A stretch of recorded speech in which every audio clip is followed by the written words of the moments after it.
The school bell of Excelsior has its initial beginnings back in 1866 with the steamboat Phil Sheridan when it was built over in Ohio.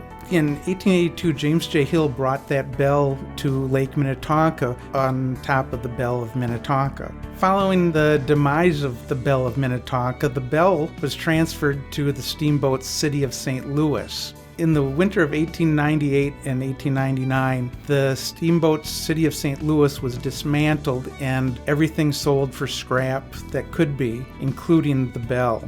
On February 8, 1899, the schoolhouse in Excelsior burned, and during the construction of the new schoolhouse, someone discovered the old bell in a Minneapolis scrapyard. The Excelsior School Board started a campaign to raise money to purchase it for their new schoolhouse. Donations came from local residents and included a $25 donation from the Village Council of Excelsior.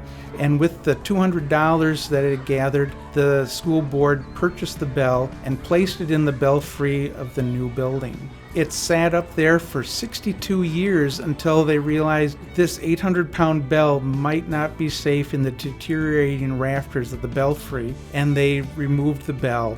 It was transferred to the Excelsior Firehouse, where it sat in the back of the fire barn. It sat there for 4 years until 1966, when the new public library was built. It was put on top of 2 marble slabs and displayed there until spring in 2023, when it was removed and placed in storage at the Excelsior Public Works facility on Oak Street. The plan is to have the bell placed at the Port of Excelsior when Community for the Commons has that part of their plan in place.